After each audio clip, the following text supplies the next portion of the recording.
I am fortunate to work in a co-located area with the Steadman Hawkins surgeons in South Carolina. And so I fortunately get to work in shoulder instability a lot. And so we do mostly high school and collegiate athletes with our instability practice. And as we looked at our practice, it really became clear to me that we didn't treat everyone operatively as most people think. So I started to think about, not only in our clinical practice, but in our research, how did non-operative treatment become a thing in shoulder instability? And really, what was our definition of success? And so if you look at the literature and look at how non-operative treatment sort of worked its way into the medical treatment of shoulder instability, I think it really came from this mid-season or in-season return to sport after shoulder instability. In 2004 in AJSM, Dr. Buss returned a group of patients in approximately 10 days to in-season sport. They had a 90% return rate and about a 30% recurrence rate in that group.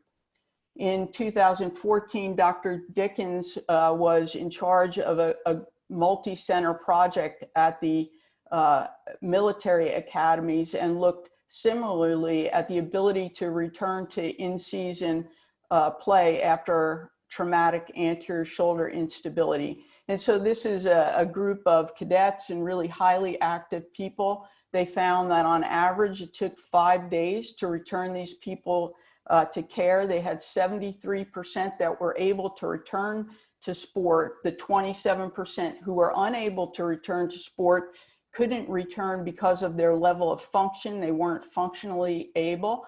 And he had about 30% at the end of the year that had some recurrence and weren't able to make it all the way through the season.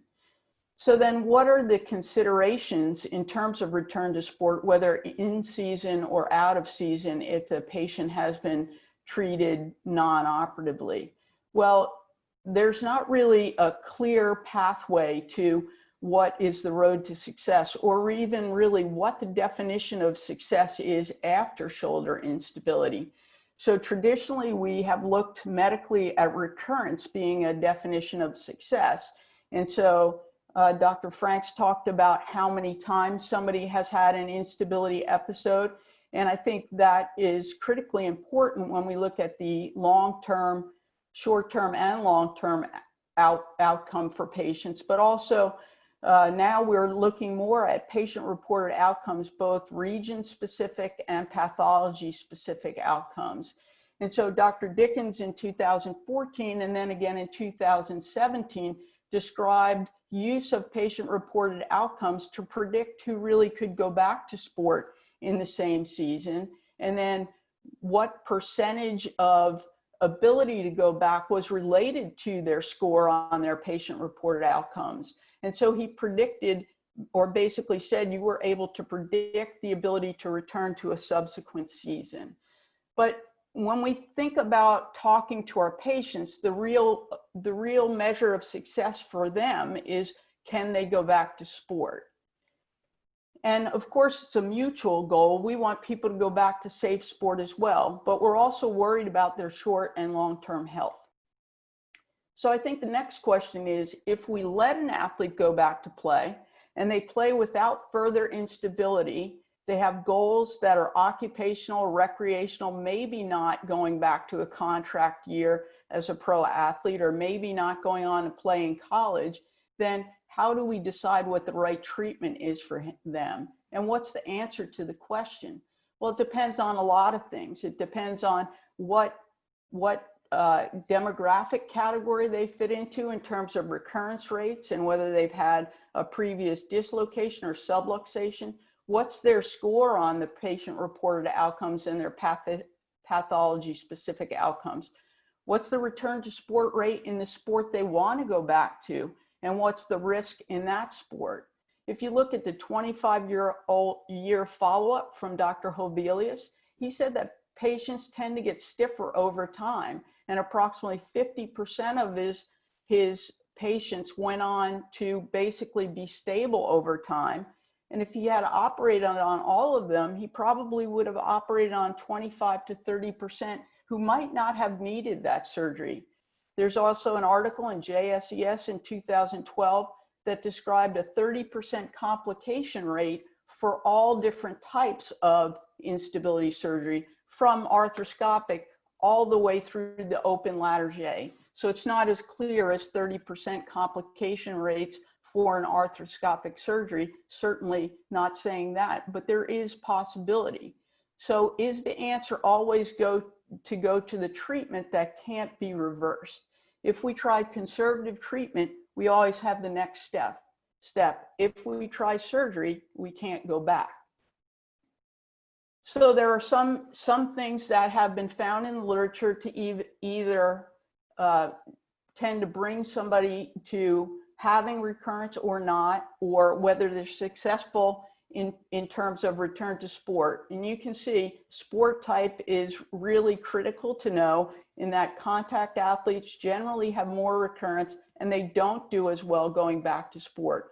Bone loss seems to be a significant factor, and we'll talk more about that later. There's some open questions about bracing and immobilization, instability type, and then there's some emerging evidence about dominant side instability being a factor for recurrence. And then also Tampa kinesiophobia scale has been used to define people that are more likely to redislocate. We've just published 2 articles in 2020. They're both online first, using a non-operative instability severity index to predict whether somebody will need operative versus non-operative treatment in the youth and adolescent athlete, and then a functional bracing article that basically we found that patients with functional braces that return to sport do no better than those who return to sport without functional braces.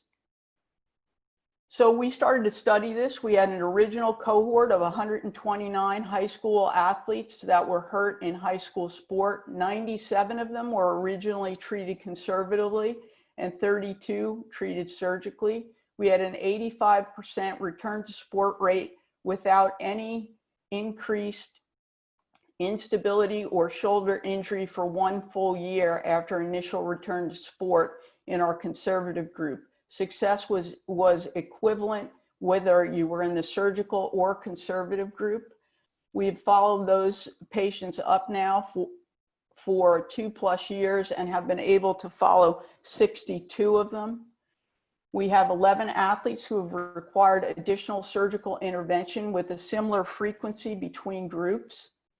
What you see is, interestingly, is the thing that was most associated with requiring additional care in our non-surgical or conservative group was this posterior extension of their labral tear. So people with a larger labral tear and concomitant capsular pathology really seem to not do as well with conservative care. The other interesting thing here is that those who were treated conservatively and needed additional care needed it within a much shorter time frame, 1/3 the amount of time.